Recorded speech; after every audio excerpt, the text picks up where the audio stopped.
औज़ुबिल्लाहिमिनश्शैतानिर्रजीम बिस्मिल्लाहिर्रहमानिर्रहीम। Biology second year. आज हमारे पास एक छोटा सा टॉपिक है, nature of excretory products in relation to habitats. Habitats के लिहाज से एक्सक्रीटरी प्रोडक्ट की नेचर क्या होती है, ये देखते हैं हम सबसे पहले।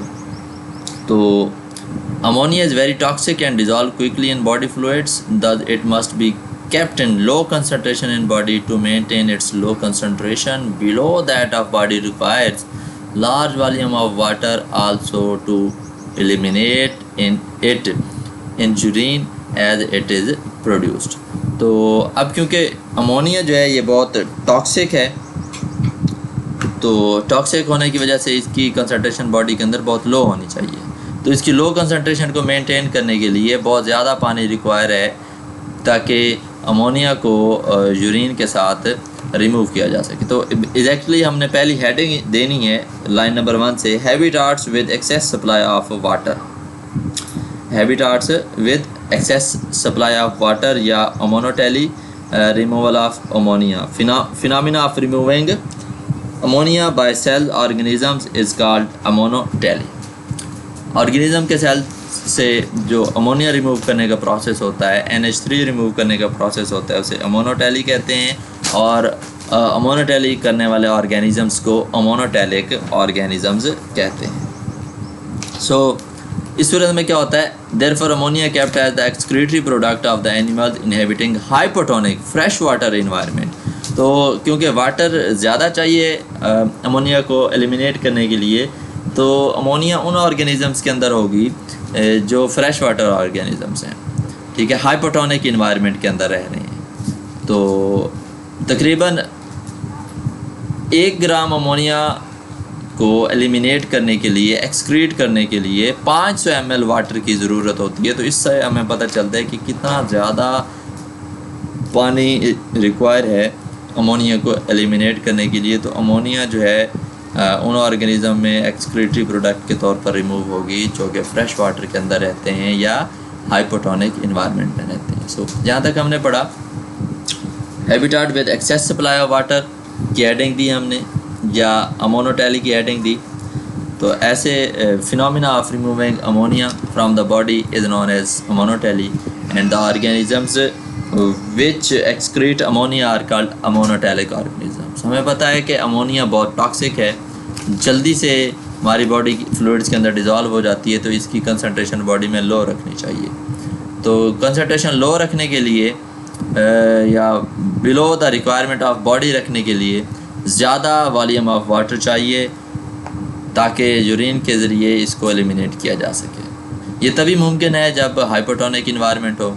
तो अमोनिया जो है ना एक एक्सक्रीटरी प्रोडक्ट है एनिमल का, और उन एनिमल्स का जो हैबिटाट कौन सा रखते होंगे, फ्रेश वाटर हैबिटाट या हाइपोटोनिक इन्वायरमेंट में रहते हैं। तो 1 ग्राम अमोनिया को एलिमिनेट करने के लिए 500 ml वाटर चाहिए। ये एक MCQ है। अमोनोटेली और अमोनोटेलिक ऑर्गेनिजम्स का भी एक MCQ है। अब दूसरी हम हेडिंग प्लेस करेंगे यहाँ से, page number 8, in restricted supply of water. तो हैबिटाट विद रिस्ट्रिक्टेड और मॉडरेट सप्लाई ऑफ वाटर, ऐसा हैबिटाट जिसके अंदर वाटर अवेलेबिलिटी बहुत कम भी नहीं है, बहुत ज़्यादा भी नहीं है। रिस्ट्रिक्टेड सप्लाई या मॉडरेट सप्लाई ऑफ वाटर है। इन रिस्ट्रिक्टेड सप्लाई, इनको हम यूरियोटेली भी कहते हैं इस फिनोमिना को।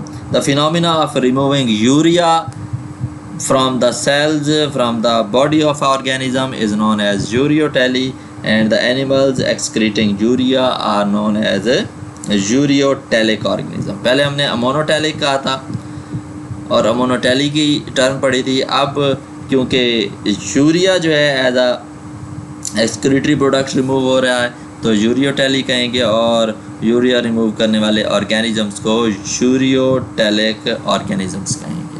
तो अगर पानी की सप्लाई कम है तो अमोनिया जो है उसको एक्सक्रीटरी प्रोडक्ट के तौर पर नहीं लिया जा सकता। इसका अल्टरनेटिव जो है, इस अमोनिया को लेस टॉक्सिक फॉर्म यूरिया के अंदर चेंज कर दिया जाता है। यूरिया जो है सिर्फ 50 ml पानी लेती है for the removal of 1 gram, या for the removal of 1 gram of nitrogen removal there is 50 ml of water is required. Here excretory nitrogen is metabolically converted into urea by urea cycle. अब यहाँ पर urea cycle के ज़रिए जो है excretory nitrogen को urea के अंदर चेंज कर दिया जाता है, मतलब अमोनिया को यूरिया के अंदर चेंज किया जाता है।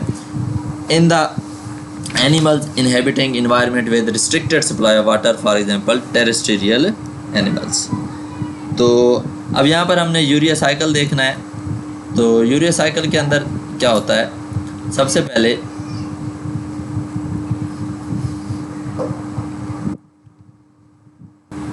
यूरिया साइकिल के अंदर 2 अमोनिया और 1 कार्बन डाइऑक्साइड इस्तेमाल होती है। ये एक यूरिया साइकिल है, इसकी डिटेल लीवर के अंदर दी हुई है, लीवर वाले टॉपिक में। तो सबसे पहले एक अमोनिया और कार्बन डाइऑक्साइड ऑर्निथीन के साथ मिलते हैं और ऑर्निथीन को चेंज कर देते हैं सिट्रोलिन के अंदर। फिर दूसरा अमोनिया जो है ये किसके साथ जुड़ता है, ये सिट्रोलिन के साथ जुड़ेगा और इसको किसके अंदर चेंज कर देगा, आर्जिनोसुक्सिनेट के अंदर चेंज कर देता है। सो 2 अमोनिया यहाँ पर यूज़ हुए। फर्स्ट अमोनिया और कार्बन डाइऑक्साइड ऑर्निथीन के साथ जुड़ेगी, इसको सिट्रोलिन में चेंज करेगा। और दूसरा अमोनिया जो है सेकेंड नाइट्रोजन ऑफ यूरिया के साथ जुड़ेगा, मतलब सिट्रोलिन के साथ जुड़ेगी और इसको सिट्रोलिन चेंजेस इनटू आर्जिनोसुक्सिनेट। फिर आर्जिनोसुक्सिनेट जो है ये आर्जिनिन के अंदर चेंज होगा by an enzyme arginase, then arginase is converted into ornithine. तो ये जो है ना एक साइकिल है, इसे हम यूरिया साइकिल कहते हैं। जब आर्जिनिन बनेगी और आर्जिनिन कन्वर्ट हो रही होगी ऑर्निथीन के अंदर, तब आर्जिनेज एंजाइम की मदद से यूरिया बन जाएगा इस आर्जिनिन से। और ऑर्निथीन एक प्रिकर्सर मालिक्यूल है for the urea cycle, ornithine, जिससे यूरिया साइकिल स्टार्ट होता है। तो ये यूरिया साइकिल इम्पोर्टेंट है, शॉर्ट क्वेश्चन में भी आता है और एमसीक्यू में भी आता है कि यूरिया साइकिल में कितने अमोनिया इस्तेमाल होते हैं। तो सबसे पहले ऑर्निथीन है, ऑर्निथीन के साथ एक अमोनिया और कार्बन डाइऑक्साइड जुड़ेंगे, ये सिट्रोलिन बना देंगे। फिर क्या होगा जी, दूसरा अमोनिया जो है सिट्रोलिन के साथ जुड़ेगा, आर्जिनोसुक्सिनेट बनाएगा। आर्जिनोसुक्सिनेट कन्वर्ट होता है आर्जिनिन के अंदर। देन आर्जिनिन जो है चेंज होती है 2 कंपाउंड के अंदर, आर्जिनेज और दूसरे नंबर पे आर्जिनेज नहीं, सॉरी, आर्जिनेज एंजाइम है। आर्जिनिन चेंज होगी यूरिया और ऑर्निथीन के अंदर। इसके बाद हम थर्ड हैबिटाट के लिहाज से एक्सक्रीशन पढ़ते हैं। Animals inhabiting environment with acute shortage supply of water, या फिर habitats with short supply of water. ऐसे हैबिटाट्स जहाँ पर पानी बहुत ही कम होता है, कलील मिकदार में होता है, तो वहाँ पर देखते हैं। तो animals inhabiting environment with short supply of with acute short of water supply require an excretory product which can be excreted with minimum amount of water। अब जहाँ पर पानी है कम, वहाँ पर एक्सक्रीटरी प्रोडक्ट ऐसा होगा जो जिसके लिए पानी बहुत कम चाहिए हो। तो उसके लिए क्या होगा, ओनली यहाँ पर हम जो है ना यूरिकोटैली की भी हेडिंग दे सकते हैं। The phenomena of removing uric acid by the body of organisms is known as uricotely. और एनिमल्स जो कि यूरिक एसिड को सेक्रीट करते हैं, एक्सक्रीट करते हैं सॉरी, तो उनको हम बोलेंगे यूरिकोटैलिक ऑर्गेनिजम्स।